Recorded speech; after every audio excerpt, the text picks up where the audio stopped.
หลงรักผู้หญิงคนหนึ่งแอบชิงแอบเพ้อทั้งวันเก็บไปคิดไปนอนไปฝันความรักของฉันก็แค่นั้นคงได้แค่มองก็เพราะฉันน่ะกลัวกาการักสำรองเพราะเธอนั้นเป็นคนที่เขาจองฉันต้องต่อต่างที่เจรู้ไหมว่าใครคนนี้ชอบเธอแล้วก็เธอชอบฉันบ้างไหมคนดีบอกตรงไม่ว่าฉันนะวันนี้พ่อแม่ของพี่บ่นพี่กับพี่ทั้งวันว่าอยากได้เธอเป็นสะพายของแม่ฉัน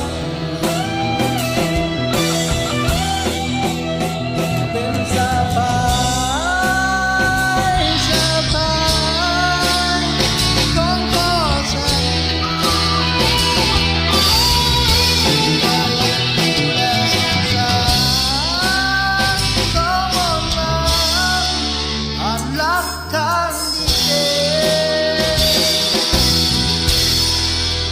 คิดลงไปลำบากแค่ตัวขาดความรักแค่นั้นถ้าเธอนี้มีใครอยู่ข้างกันสะพายแม่ฉันเขาคงเข้าใจไป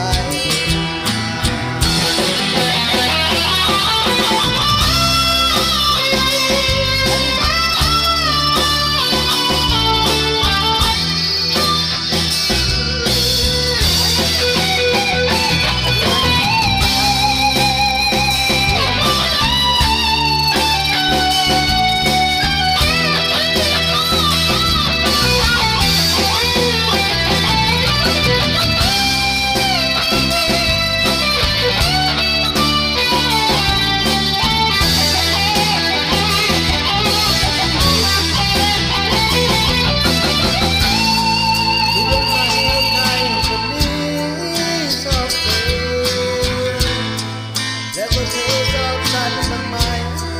คนอื่น